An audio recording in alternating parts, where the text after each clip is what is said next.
Olá, meu amigo, minha amiga, sejam todos bem-vindos para mais um estudo da Bíblia. Esta é uma série sobre santuário, sobre a unção do santuário. Estamos tratando aqui aspectos do núcleo da doutrina adventista sobre o livro de Hebreus, o livro de Daniel, o livro de Apocalipse. Eu estou acompanhado do Anderson Velten. Tudo bem, Anderson?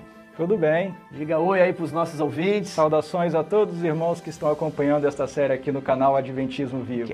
O Anderson é do canal História na Profecia. Se você ainda não conhece, digite aí no YouTube História na Profecia e se inscreva. Você vai encontrar um excelente curso de Apocalipse com muitas informações históricas, arqueológicas, animações fantásticas. Então, o curso está em andamento, você inscreva-se lá e estude o livro do Apocalipse. Mas hoje nós estamos aqui tratando sobre o santuário. No vídeo 1 nós fizemos uma retrospectiva do desenvolvimento doutrinário do santuário e falamos ali da crise do santuário, uma crise profunda, né, na Igreja Adventista, capitaneada pelo doutor Desmond Ford, que se reuniu com todos os teólogos em Glacier-View, né, em 1980, então... Agora, em outubro, estamos completando 40 anos de Glacier-View, 40 anos depois da crise do santuário. Eles se reuniram para tratar do assunto, mas ficou decidido que o Dr. Ford estava se desviando da teologia adventista, do sistema doutrinário adventista, então ele não mais ficou como pastor da Igreja Adventista.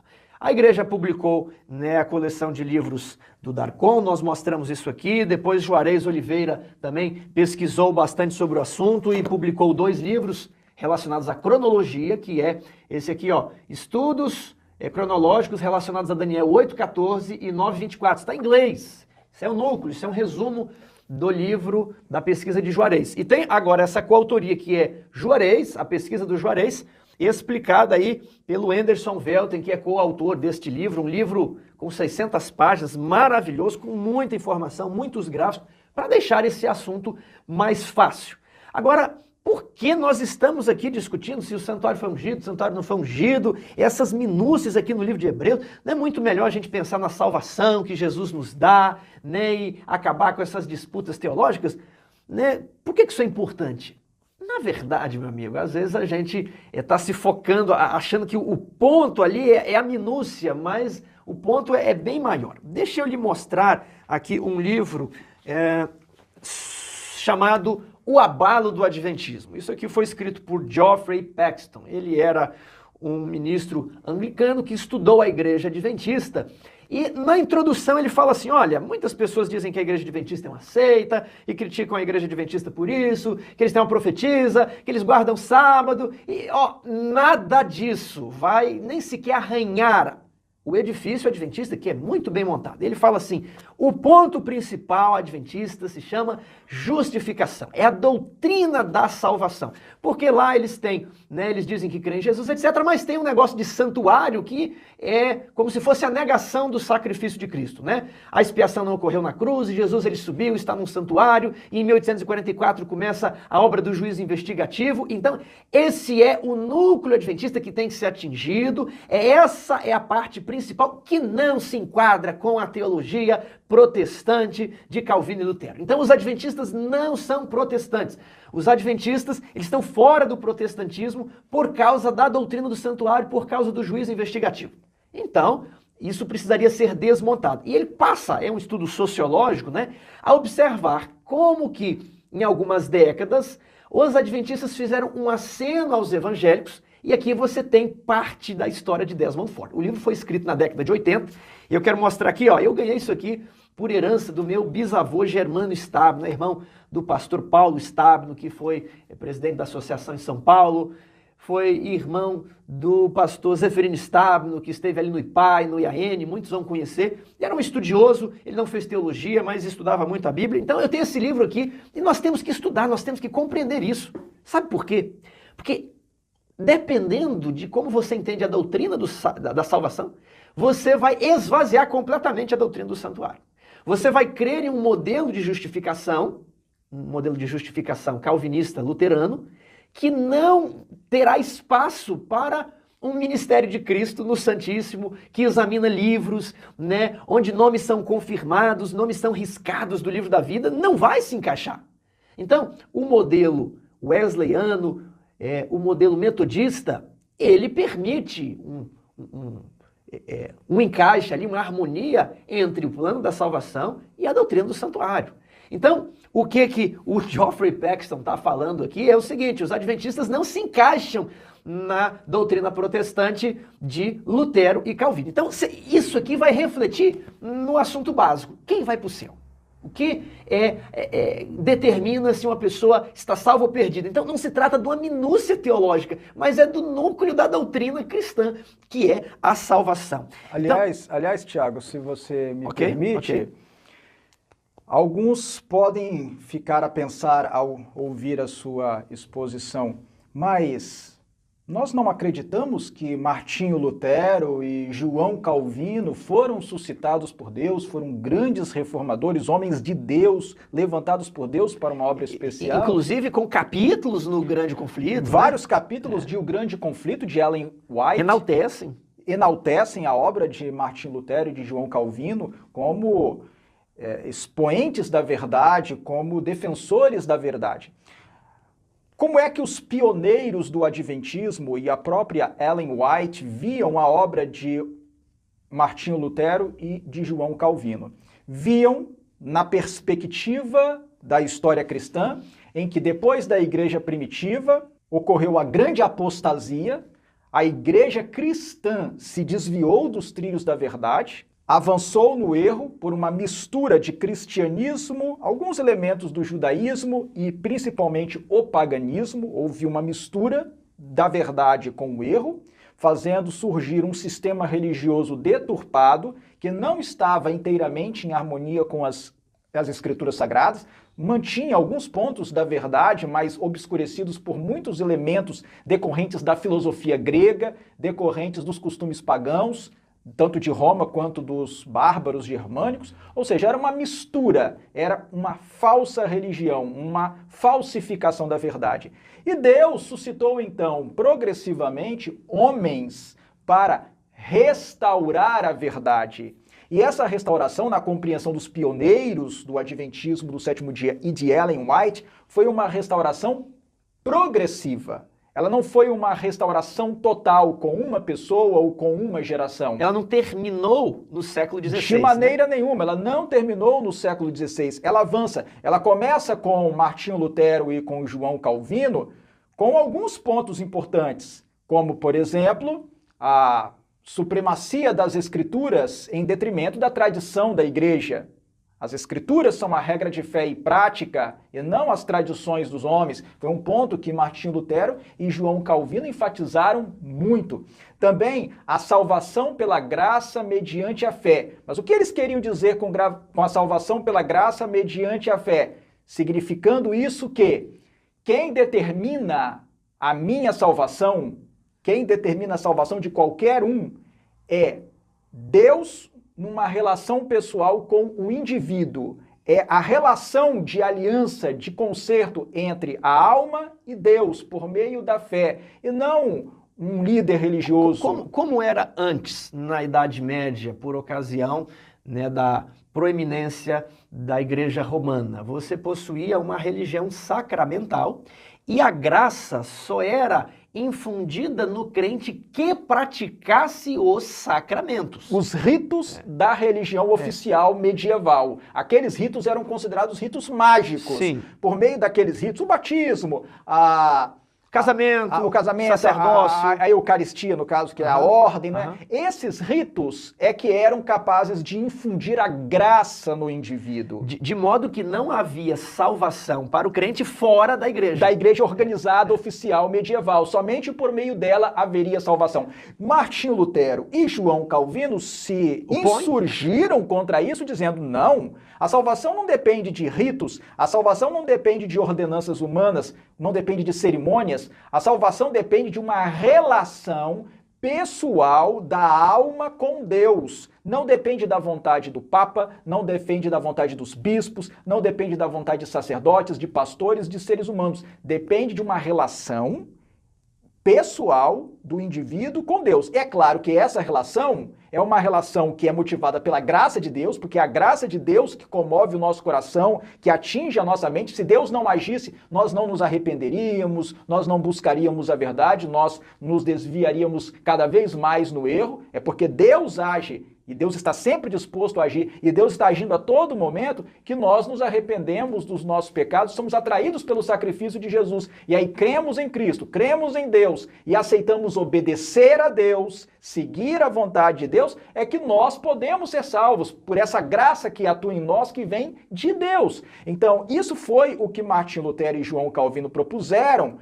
em oposição àquelas falsas doutrinas. Mas isso não quer dizer que Martinho Lutero e João Calvino tivessem redescoberto todas as verdades. Exato. Eles continuavam crendo no batismo infantil. Martinho Lutero foi, mesmo depois de romper com a Igreja Romana, ele era devoto de Maria. Para surpresa de muitos protestantes, ele era devoto de Maria. Ele não rompeu de imediato com todo aquele arcabouço doutrinário. Ele não abandonou o conceito totalmente da transubstanciação, ele simplesmente substituiu o conceito da transubstanciação da missa, da Eucaristia, pelo um conceito de consubstanciação. Já Zwinglio trouxe a luz melhor sobre esse assunto, dizendo, não, o pão e o cálice, o vinho, são símbolos do corpo e do sangue de Jesus. Então, cada reformador trouxe uma verdade. Quando nós abrimos o livro O Grande Conflito, nós temos os capítulos apresentando essa restauração da verdade. Progressiva. Em ordem. Então, se eu não me engano, o capítulo 14 vai falar de Martinho Lutero. E aí depois fala Antes, talvez é o 7. Então, vou esquecer o capítulo aqui. Fala de Lutero, aí depois fala de Calvino, Zwinglio, né? E vai progredindo. Mas antes de chegar no movimento adventista, eu só queria fazer essa observação. Ele não pula de Lutero para Guilherme Miller. Não. Entre Lutero e Guilherme Miller, nós temos John Wesley e o movimento metodista, sim, que faz uma ênfase na santificação. Sim. Então, por que eu estou querendo destacar aqui? Boa parte dos pioneiros adventistas, eles vêm do metodismo. Inclusive Ellen White, ela tinha sido metodista.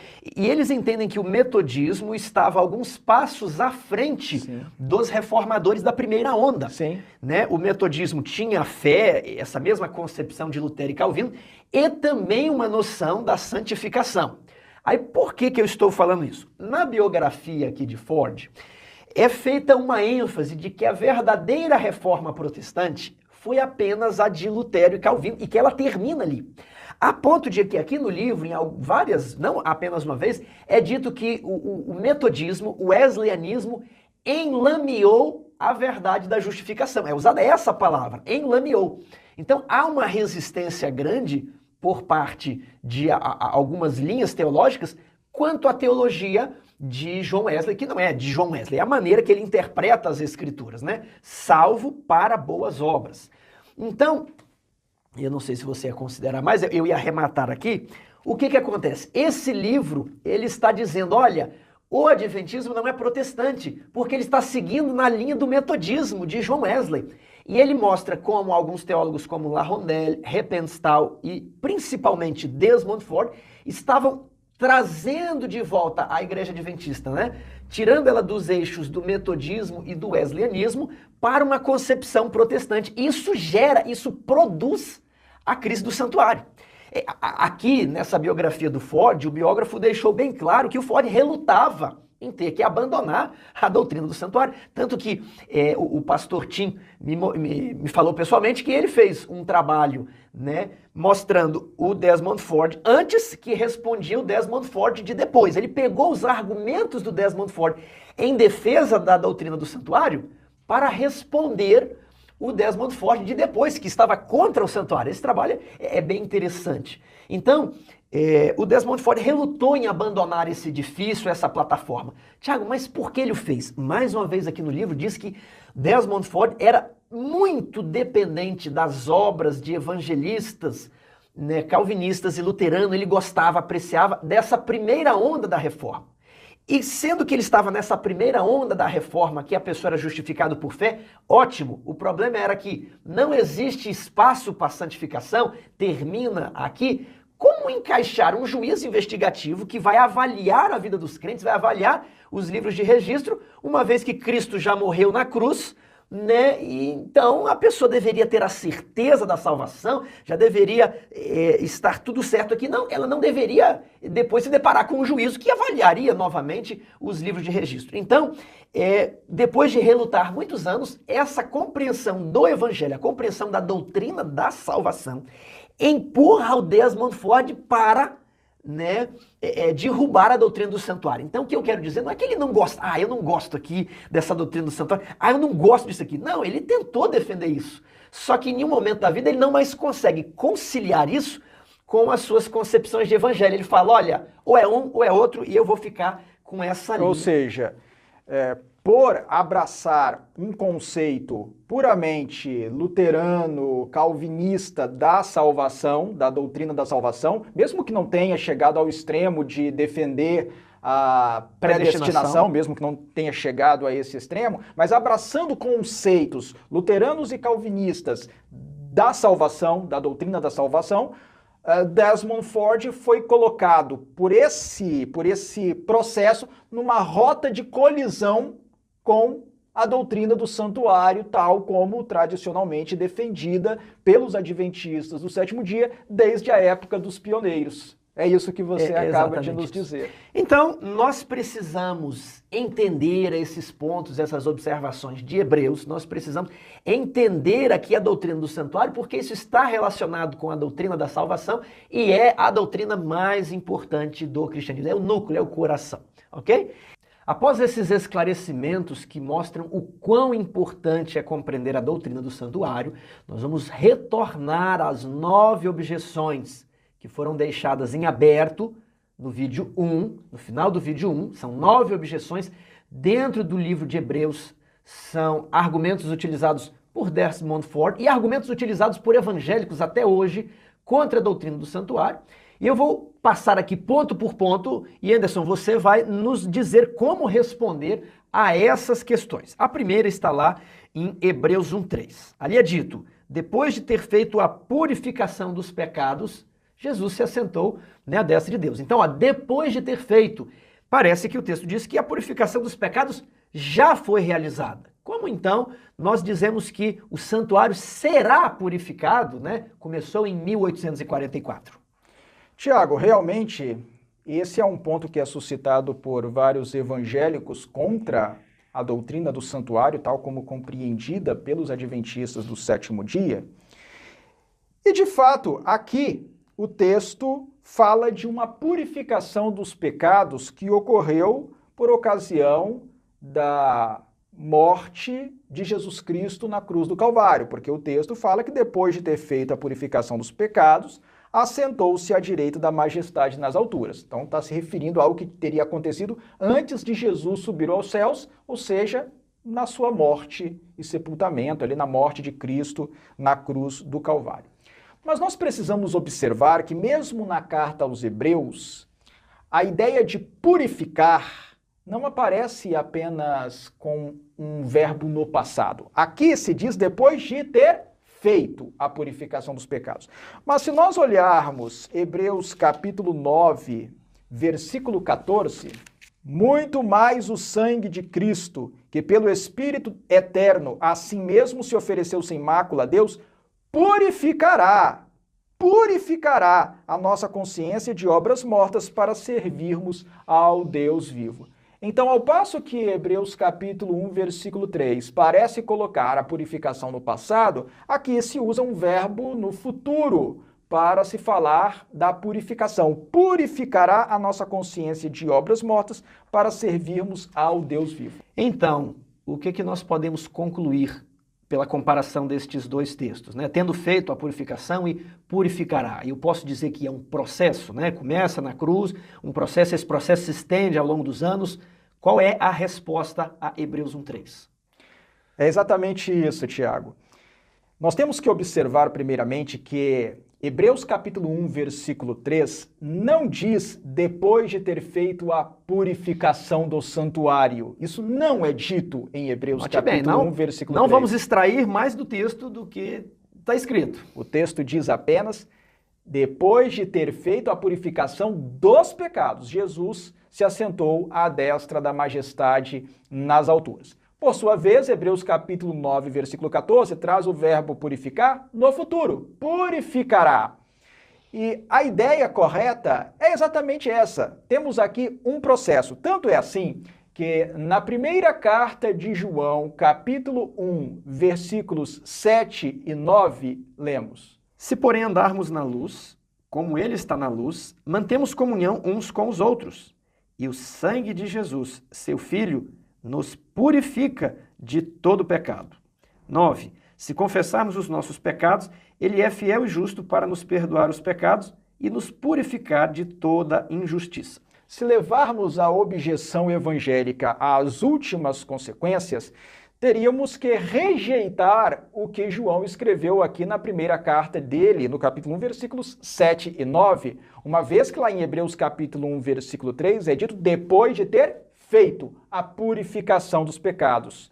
Então, se isso tiver que ser levado às últimas consequências... O João também está errado aqui, né? Deveríamos dizer que não. Na cruz, Jesus já purificou todos os pecados, não há mais nada para ser purificado. Logo, não faria sentido João dizer que se nós confessarmos os nossos pecados e andarmos na luz, nós mantemos comunhão uns com os outros e o sangue de Jesus, Filho de Deus, nos purifica de todo pecado, ou seja, presente, atualmente ainda, mesmo décadas depois de Jesus já ter morrido na cruz, Jesus ainda purifica de todo pecado e ele é capaz de purificar, mesmo depois disso, de todo pecado. Ora, isso na verdade revela não uma contradição, não há contradição entre o que João escreveu em sua primeira epístola e a carta aos Hebreus. O que nós vemos aqui é que essa purificação é um processo, sendo que Jesus na cruz sofreu e morreu pelos nossos pecados. Do horto de Getsêmani à cruz do Calvário, Jesus suportou a culpa pelos pecados de toda a humanidade. Ele foi separado de Deus, o Pai, e foi angustiado. Ele se angustiou de maneira misteriosa, até incompreensível, por causa do peso dos nossos pecados. E ali começou a obra da purificação. E sempre que nós nos arrependemos e pedimos perdão a Deus, e o perdão é registrado nos livros do céu com base nos méritos e no sacrifício de Jesus, estamos sendo purificados dos nossos pecados. Mas isso não quer dizer que essa obra já tenha sido completada. Então, para concluir, o texto de Hebreus não deve ser levado de modo absoluto no tempo do passado, senão ele excluiria outros textos da Bíblia, né? Sim, exatamente. Ele purificou, ele purifica e terminará a purificação ao fim do juízo. Exatamente, ao fim do processo de purificação do santuário celestial. Definitivamente não há contradição nenhuma aqui. Aqui existe um processo. Purificou, está purificando, continua a purificar, purifica e ainda purificará o santuário celestial. Ele terminará de purificar o santuário celestial ao fim da obra do juízo investigativo. Então vamos para o ponto 2. Em Hebreus 1:3, 8:1, 10:12, Hebreus 12:2, diz que Jesus ascendeu ao céu e assentou-se à destra da majestade, assentou-se do lado direito de Deus. Isso não seria uma indicação que a sua obra terminou na cruz? Ele realizou seu ministério aqui na terra, ele morreu de maneira a expiar todos os pecados, a expiação teve um fim. Agora não existe um santuário onde ele vai ficar ali em pé, cumprindo um cerimonial como o do sacerdote no santo, depois cumprindo outro cerimonial. Não tem nada disso. Ele subiu ao céu e se assentou, só está esperando Deus dar ordem. Olha, você pode voltar e buscar a humanidade, os fiéis, os que aceitaram o seu sacrifício. Não seria essas expressões de que ele se assentou à destra de Deus indicativo de que não existe mais obra após a cruz? Tiago, para alguns esse argumento pode até impressionar, é um argumento suscitado por alguns dos que se opõem e criticam a nossa compreensão tradicional adventista do sétimo dia, da doutrina do santuário, mas a verdade é que eles supõem, sem base em nenhuma declaração expressa das Escrituras, de que o assentar-se ao lado do Pai tenha o sentido de obra concluída. Eles não possuem nenhum verso, nenhum texto que diga isso, que equacione assentar-se ao lado do Pai a terminar a obra, ou descansar após concluir uma obra. Nenhum texto diz isso. Muito pelo contrário. Quando nós vamos para as Escrituras, nós percebemos que o assentar-se tem outro sentido. E isso já foi percebido pelos teólogos adventistas que se reuniram ali em Glacierville. Isso foi percebido. Pois falo de Glacierville porque essa também era uma observação e uma objeção feita por Desmond Ford. Quando nós vamos para o primeiro livro de Crônicas, ao capítulo 29, versículo 23, Salomão assentou-se no trono do Senhor, rei, em lugar de Davi, seu pai, e prosperou, e todo Israel lhe obedecia. Tiago, observe bem que o texto diz que Salomão se assentou no trono do Senhor em lugar de Davi. Isso não significa que Salomão ali tenha concluído o seu trabalho, que não tivesse mais nada para fazer. Muito pelo contrário. Quando um rei se assentava no seu trono pela primeira vez, não era porque ele tinha concluído o seu trabalho, mas é porque ele estava, naquele momento, iniciando o seu governo. E o que aconteceu foi exatamente a mesma coisa. Nós precisamos nos lembrar de que o Novo Testamento revela a existência de dois reinos, um reino da graça e um reino da glória. Esses dois reinos são revelados em o Novo Testamento de que maneiras? Em primeiro lugar, pela menção a um trono da graça e pela menção a um trono da glória. Hoje, nós somos chamados, nós somos convidados a nos aproximarmos, a nos achegarmos confiadamente junto ao trono da graça, conforme nós lemos em Hebreus capítulo 4, versículo 16. Ao passo que Mateus capítulo 25, versículo 31 diz que quando Jesus vier pela segunda vez em glória e majestade, então e somente então ele se assentará no trono da sua glória. Somente então ele se assentará no trono da sua glória. E por que é assim? Porque atualmente Jesus é rei do reino da graça, mas no seu segundo advento ele se tornará rei do reino da glória. E talvez alguns fiquem confusos e não consigam distinguir qual é a diferença entre um reino da graça e um reino da glória. O reino da graça é o reino que Jesus exerce hoje sobre os seus súditos, que estão espalhados entre as nações gentílicas. Existem alguns aqui, outros acolá. Esse é um reino invisível. O reino de Deus está dentro de você? Exatamente. Jesus disse que o reino de Deus não vem de maneira aparente, de maneira visível. Ele estava se referindo ao reino da graça, que já existe hoje e sobre o qual Jesus já é rei. Ele é rei do reino da graça. É um reino sem território. Os súditos desse reino estão espalhados pelas nações gentílicas num mundo em que Satanás é o príncipe deste mundo por usurpação. Um mundo que está em trevas e que é governado por principados e potestades.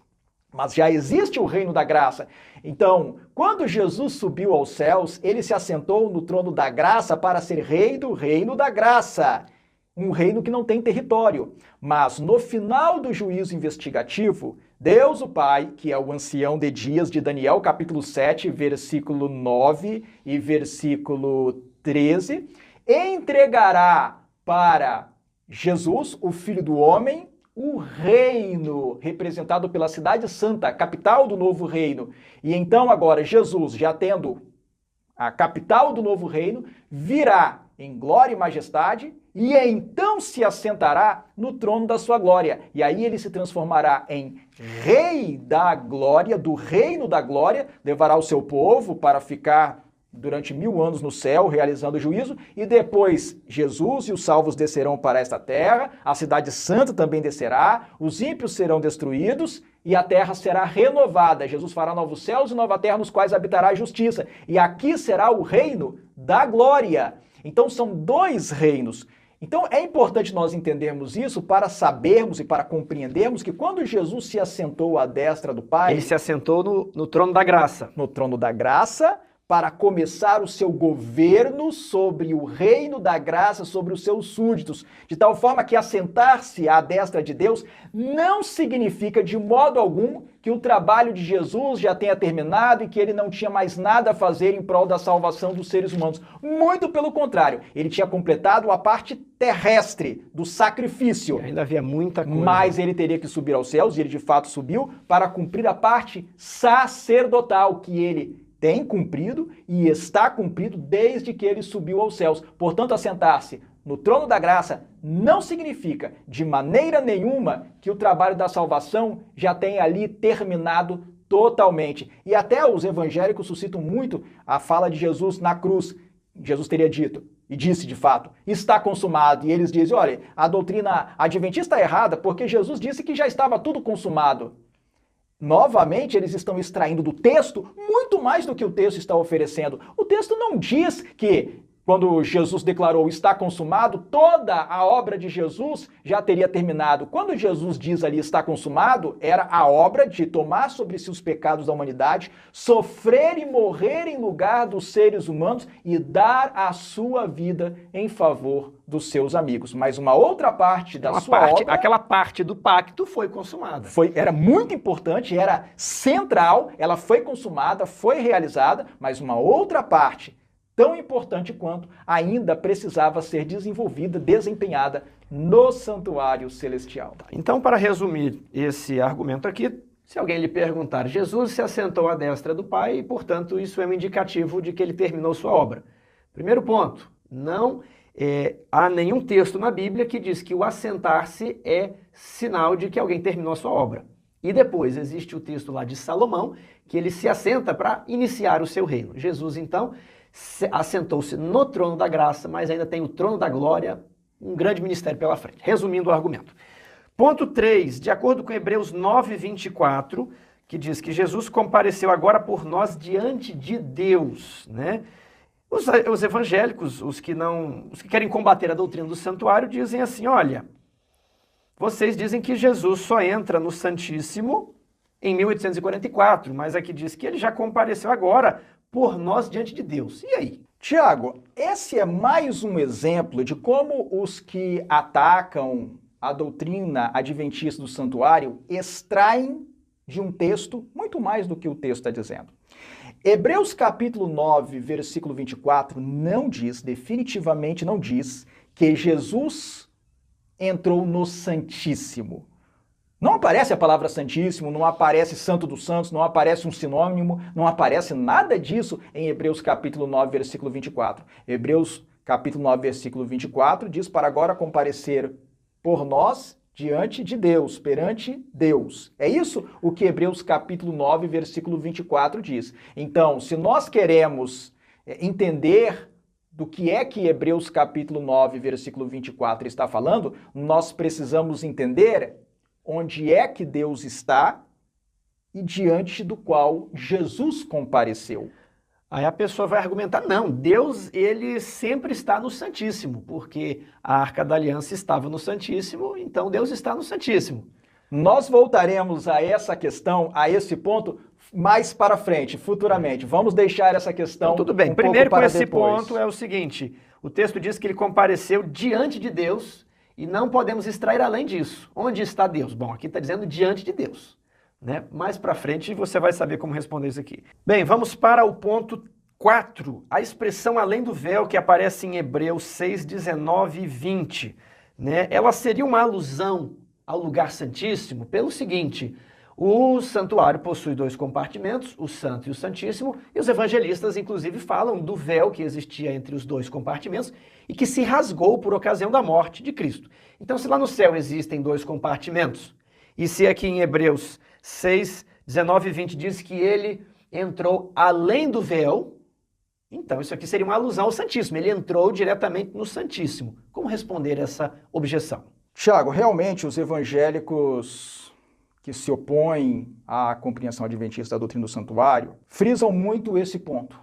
Esse é um ponto bem destacado. Bem destacado. O texto de Hebreus, capítulo 6, versículos 19 e 20, por causa dessa expressão além do véu. E o que eu posso dizer a esse respeito? Bem, em primeiríssimo lugar, nós precisamos nos lembrar de algo que está claro no Antigo Testamento, que na estrutura total do santuário havia 3 véus. Peraí, não existia só um véu, não? Não, existiam 3 véus. Ah, então isso aqui já começa a mudar a história. Se existiam 3 véus... Existia o véu de entrada para o átrio, existia o véu de entrada para o lugar santo, e existia o véu de entrada para o lugar santíssimo. Então, na estrutura total do tabernáculo do deserto, se nós pensarmos no tabernáculo do deserto, havia 3 véus. Então, nessa sequência. O sumo sacerdote que no dia da expiação entrava no Santíssimo, ele atravessava 3 véus, né? Atravessava 3 véus. O primeiro, o exatamente. segundo e o terceiro. Sim.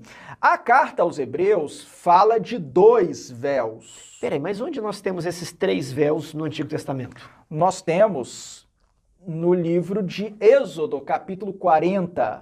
Vamos ler, que eu acho que esse ponto é muito importante, eu acho importante frisar. Êxodo, capítulo 40.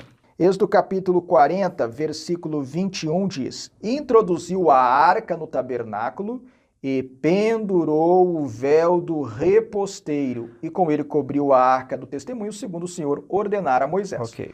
Esse é o véu de entrada para o Santo dos Santos, o Santíssimo, porque foi mencionada a Arca da Aliança. 28. Pendurou também o reposteiro da porta do tabernáculo. Olha aí, reposteiro é o tecido que fica numa porta e separa 2 ambientes. Então tem o reposteiro do Santíssimo, o reposteiro do Santo.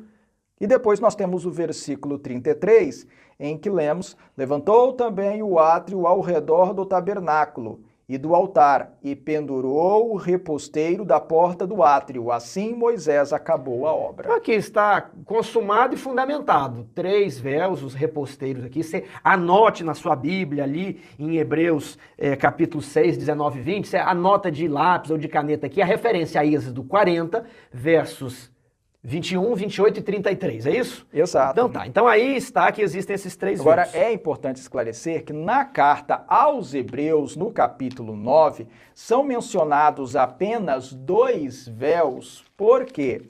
Porque a carta aos Hebreus está se concentrando no tabernáculo propriamente dito, na tenda. Não está tratando do átrio, está tratando somente da tenda, sem tratar do átrio. E aí o véu do lugar santo é o primeiro véu e o véu do lugar santíssimo é o segundo véu. Tanto é assim que Hebreus capítulo 9, no versículo 3, diz por trás do segundo véu. Se o texto fala por trás do segundo véu, que é o que dá entrada para o Santíssimo, é porque havia um primeiro véu naquela tenda. Na tenda em si só havia 2 véus, o véu da entrada do santo e o véu da entrada do Santíssimo. Então a primeira coisa que nós precisamos ter em mente é que havia 2 véus no tabernáculo em si, na tenda, e mais um véu de entrada do átrio, totalizando 3 véus.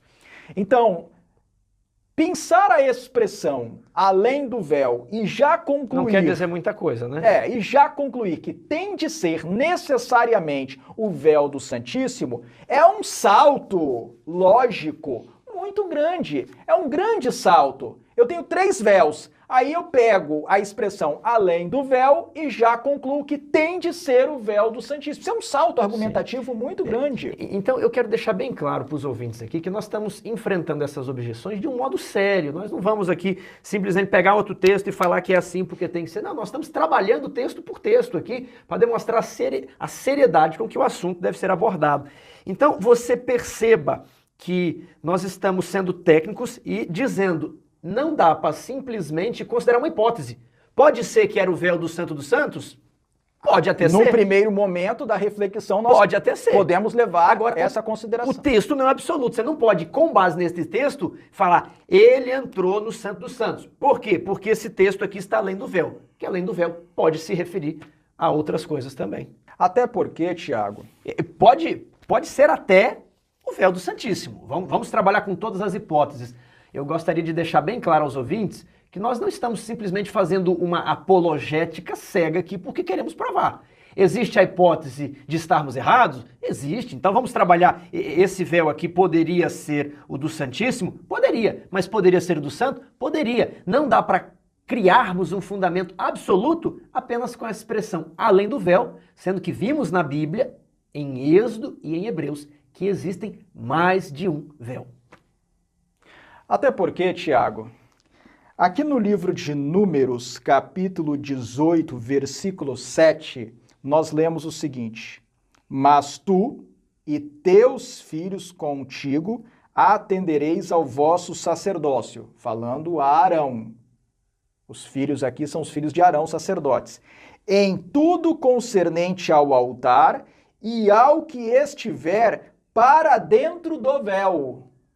Para dentro do véu, isto é, vosso serviço. Eu vos tenho entregue o vosso sacerdócio por ofício como dádiva, porém o estranho que se aproximar morrerá. Veja, o texto está falando do ofício não somente de Arão, mas de Arão e de seus filhos, para eles atenderem ao vosso sacerdócio, sacerdócio de Arão e dos filhos, como sacerdotes, concernente ao altar, e a tudo o que estivesse para dentro do véu. Nesse texto aqui de Números capítulo 18, versículo 7, é claro que o véu referido tem de ser o véu do lugar santo. O próprio texto dá os elementos que permitem essa conclusão. Não é possível entender esse véu aqui como sendo o véu que separa o santo do santíssimo, porque os filhos de Arão não tinham acesso ao lugar santíssimo. Eles não podiam entrar no lugar santíssimo. E além disso, como elemento confirmatório dessa compreensão do texto de Números 18:7,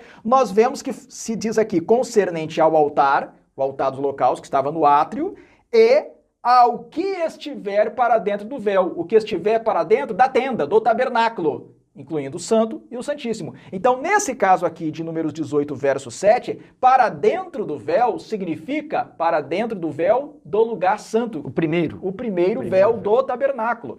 Então, aqui nós temos um exemplo muito bom que nos mostra que nós não podemos cegamente pensar uma declaração para dentro do véu, para além do véu, e interpretar que isso necessariamente tenha de se referir ao lugar santíssimo.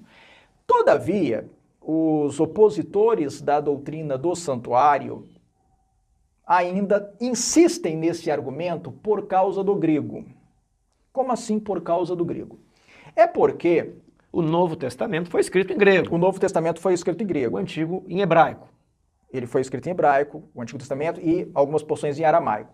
A carta aos Hebreus, capítulo 6, versículo 19, usa a expressão to esseteron tu katapetasmatos. É a expressão que, traduzida para o português, aparece lá como para além do véu, em Hebreus capítulo 6, versículo 19. Essa palavra grande para nós, não é? Katapetasmatos, é a palavra grega para véu. Alguns podem achar estranho, o português reduziu porque bastante em a português palavra, né? A palavra é apenas véu, mas em grego a palavra usada é katapetasmatos. Então, em Hebreus 6,19, a expressão para além do véu é to esseteron tu katapetasmatos. E por que eles insistem na expressão grega que ocorre aqui? É porque eles observam o seguinte: Hebreus, de uma maneira muito especial, segue muito de perto a Septuaginta, ou seja, a primeira versão do Antigo Testamento para o grego, a versão para o grego do Antigo Testamento mais antiga que existe, a primeira a ser produzida. E se observa, é amplamente conhecido, que a carta aos Hebreus segue muito de perto a tradução grega dos 70, a Septuaginta. Sempre que a carta aos Hebreus cita um texto do Antigo Testamento, tá citando a Septuaginta. Cita a Septuaginta. Que era uma tradução. Que era uma tradução para o grego. Aí alguém pode se questionar, mas o resto do Novo Testamento não faz assim? Não tanto assim. O apóstolo Paulo, nas outras cartas, muitas vezes parece fazer uma tradução pessoal dele do hebraico para o grego. Ele faz a tradução própria dele, do hebraico para o grego. Alguns textos lembram a Septuaginta, outros não, mas Hebreus, diferentemente, parece seguir muito de perto o texto da Septuaginta. Então já sei o raciocínio que eles vão fazer. Se a Septuaginta tem uma expressão lá no Antigo Testamento que mostra que essa expressão refere-se ao segundo véu, logo, então, Hebreus também queria dizer segundo véu. É o raciocínio que os evangélicos que se opõem à compreensão tradicional adventista do santuário usam, e também foi o argumento usado por Desmond Ford. Eles observam que essa expressão to, estheteron tu katapetasmatos, aparece na Septuaginta somente em texto que se refere ao Santíssimo. E daí eles extraem a conclusão... E quais são esses textos? Você pode citar para a gente, do Antigo Testamento? Um texto que eu posso citar assim como exemplo é o texto de Levítico, capítulo 16, versículo 2, que trata do dia da expiação. Então disse o Senhor a Moisés, dize a Arão teu irmão que não entre no santuário em todo o tempo, para dentro do véu, diante do propiciatório que está sobre a arca. Então a arca está no Santíssimo, esse véu então, por consequência, seria o segundo véu. Só que como o texto foi escrito em hebraico, não dá para comparar com o grego do Novo Testamento. Agora, na tradução para o grego, chamada Septuaginta, eles vão fazer a comparação e vão dizer que é a mesma expressão. Exatamente, eles observam que no texto grego de Levítico 16, verso 2, também aparece essa redação, to estheteron tu katapetasmatos. É exatamente essa expressão que aparece ali na Septuaginta. É esse o argumento que eles usam. E alguém pode se perguntar, mas você citou, por exemplo, o texto de Números capítulo 18, versículo 7. Como que está lá na Septuaginta? De fato, em Números 18, verso 7, não está exatamente essa expressão. Está a expressão endoten tu katapetasmatos. O verbo é diferente, é endoten. Endo que quer dizer de dentro hoje, né? Para dentro, não é? Então, realmente, a expressão é ligeiramente diferente. O tu katapetasmatos é o mesmo, é idêntico. Só o verbo que é diferente. E esse é o argumento que eles usam. Ora, se a Septuaginta usa essa expressão para falar do Santíssimo, e se o autor de Hebreus usou essa expressão lá no capítulo 6, versículo 19, é porque ele estava querendo falar da entrada no Santíssimo. Bem, o que podemos dizer a esse respeito? Podemos dizer duas coisas. Eu vou dizer uma agora e vou deixar a outra para depois, quando nós voltarmos a esse assunto. O que eu posso dizer neste primeiro momento é que essa ligação linguística é insuficiente para se chegar a qualquer conclusão. Nós não podemos chegar a uma conclusão definitiva sobre as fases do ministério de Jesus no santuário celestial apenas porque uma expressão que Hebreus utiliza também aparece no Antigo Testamento em grego para falar do lugar santíssimo. Mas lá no Antigo Testamento, você possuía outros elementos ali no verso que modulavam, né?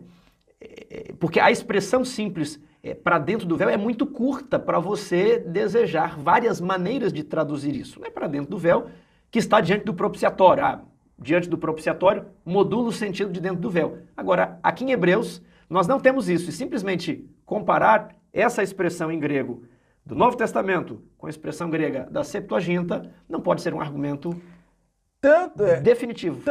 Tanto não pode ser que em Números 18, verso 7, como eu disse, somente o verbo é diferente. Todavia, endoten tu katapetasmatos significa para dentro do véu do lugar santo.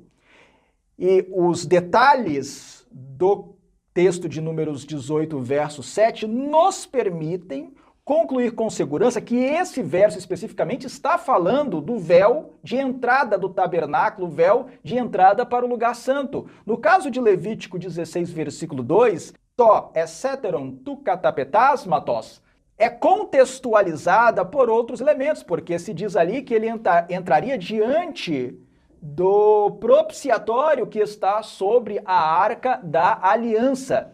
Agora, lá em Hebreus, capítulo 6, versículo 19, simplesmente ocorre a expressão to esseteron tu katapetasmatos, sem nenhum outro elemento que de maneira objetiva, clara, definitiva, me permita concluir, sem dúvida nenhuma, que o texto esteja falando da entrada de Jesus no lugar santo dos santos. Essa é a primeira observação que eu tenho a fazer sobre esse texto. Nós voltaremos a esse texto posteriormente, mas só para reforçar eu quero dizer o seguinte: se nós queremos chegar a uma conclusão segura, com bases objetivas sobre o ministério de Jesus no santuário celestial, sobre as fases, as declaradas fases do ministério de Jesus no santuário celestial, tal como se compreende no adventismo do sétimo dia, nós precisamos de elementos mais explícitos. Um problema, Tiago, que eu vejo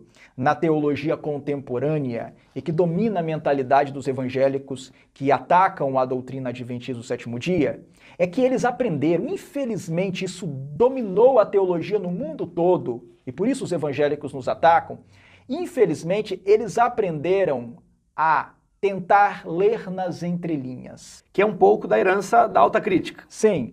Eles valorizam menos aquilo que o texto realmente diz. Eles valorizam pouco as palavras, os vocábulos, as expressões claras, explícitas, as afirmações escancaradas do texto, e tentam, por meio de uma palavra, de uma expressão, intuir, imaginar o que está nas entrelinhas do texto. Por exemplo, quem acompanha aqui o estudo da lição, na lição sobre interpretação da Bíblia, vai se lembrar de uma historinha que eu contei, que era assim: Jack e Jill subiram um monte para buscar água. Então, o que o texto diz é que Jack e Jill subiram um monte. Aí a pessoa fala assim: bem, naquela época, as mulheres não buscavam água.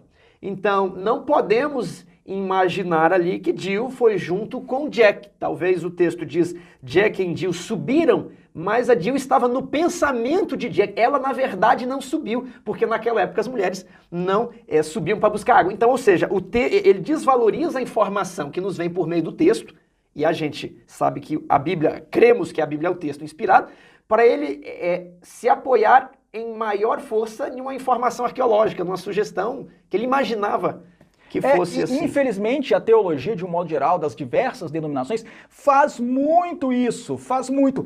Simplesmente eles leem o texto, imaginam o que o texto esteja querendo dizer, mesmo que ele não esteja dizendo explicitamente, e aí chegam a alguma conclusão. O texto diz, para além do véu, já que no Antigo Testamento, no grego, essa expressão foi usada para o Santíssimo, Hebreus obrigatoriamente, necessariamente, segundo os evangélicos, tem de estar usando essa expressão para o Santíssimo. Isso é deduzir do texto, é extrair do texto mais do que ele oferece. Nós queremos fazer aqui uma proposta para os que estão acompanhando esta série de estudos, de considerar todas as hipóteses. Considerarmos todas as hipóteses e descartarmos hipóteses somente quando nós tivermos elementos concretos, objetivos e explícitos. E ainda faremos isso no decorrer desta série de estudos. Vamos fazer assim, vamos encerrar esse vídeo aqui, paramos na observação número 4.